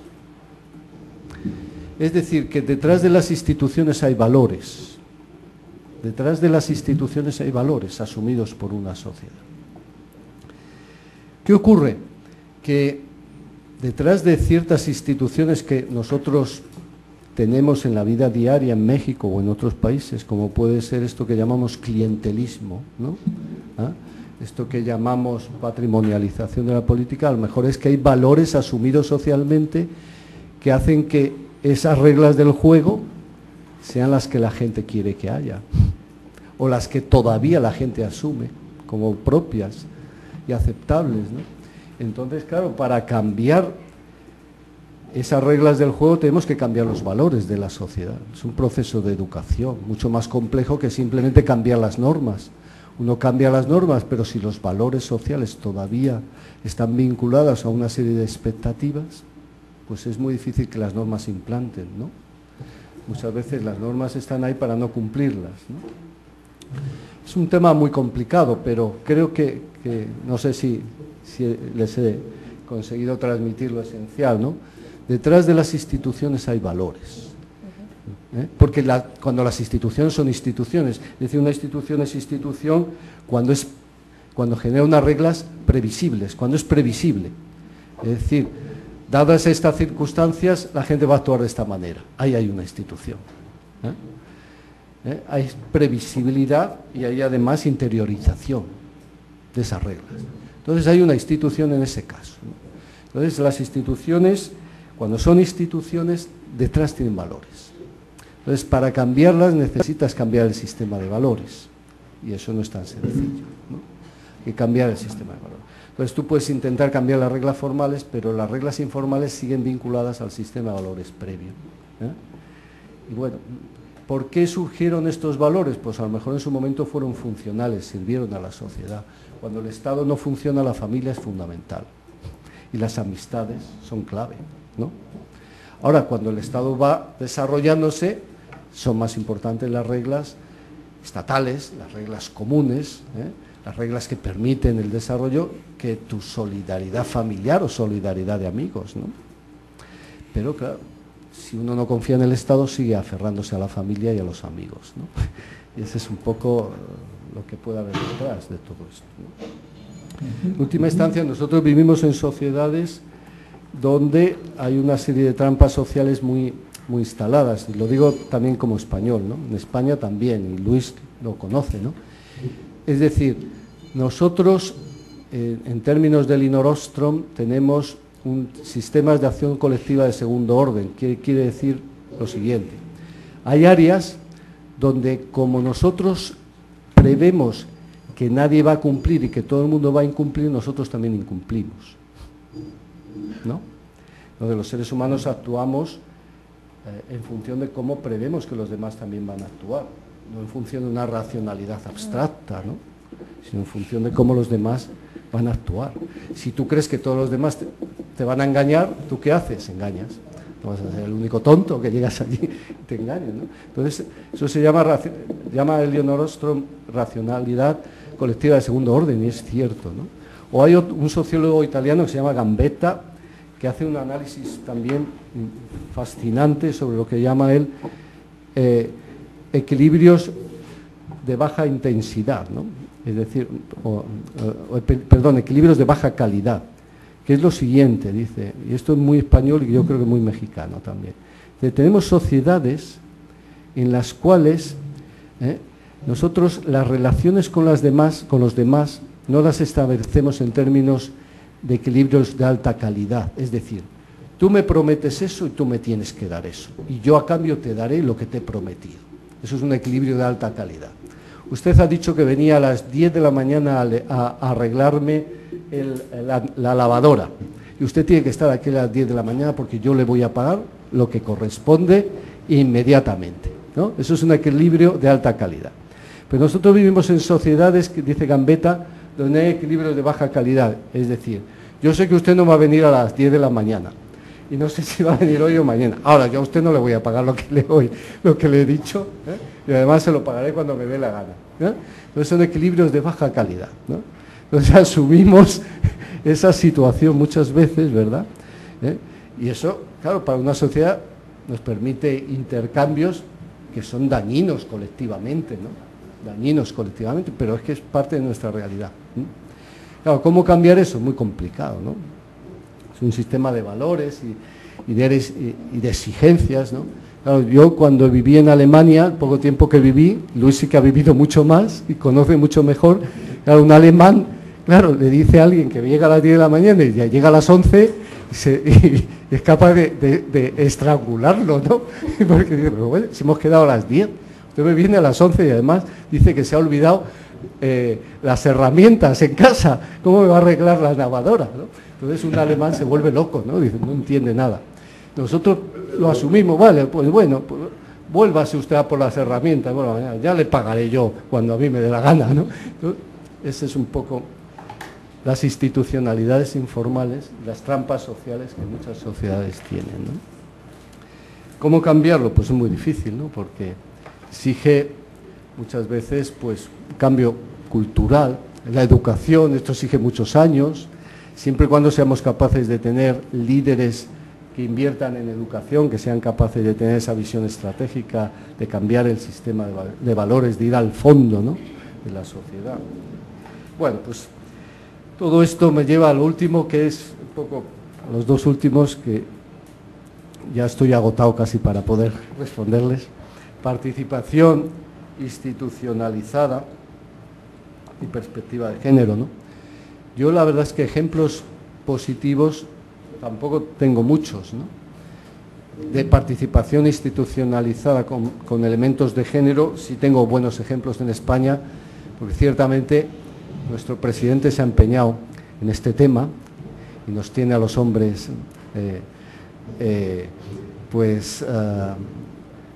en segundo lugar, porque toda su obsesión es dar respuestas a demandas de las mujeres. Bueno, es una broma, ¿no? Pero, por ejemplo, participación institucionalizada con perspectiva de género es exigir que el gobierno sea paritario, que es un tema que tiene establecido el presidente actual, ¿no? Establecer las listas también paritarias, y además con sistema de cremallera, primero hombre, segundo mujer, o primera mujer, segundo hombre, y siempre tal. Bueno, todos estos son sistemas que están ahí. Otro elemento, a mí me gustan mucho los modelos escandinavos, ¿no?, de elaboración normativa, porque antes de que se elabore una ley siempre se suele hacer una especie de, cuando hay tiempo, claro, de libro blanco con participación de la sociedad civil para ver cuáles son las preocupaciones, las demandas.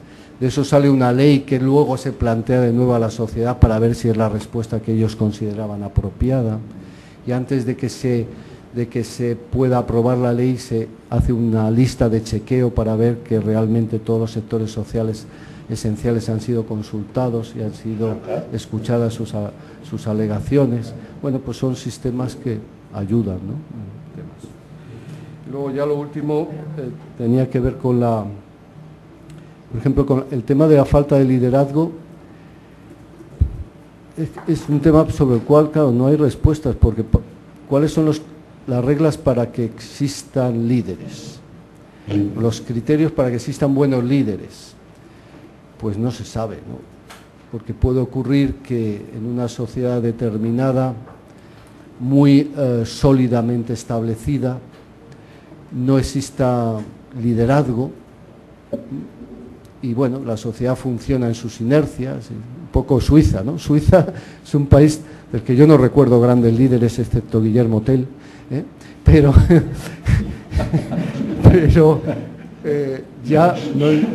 pero bueno, ellos funcionan con un sistema muy institucionalizado, muy normalizado, y no les viene mal, ¿no? Y ahora, cuando pedimos líderes que nos salven y tal, muchas veces es porque la sociedad se encuentra en una sensación de crisis, ¿no? Y entonces, claro, es cuando pedimos líderes, y claro, esto es muy peligroso, porque cualquier fanático o cualquier demagogo puede convertirse en líder, ¿no?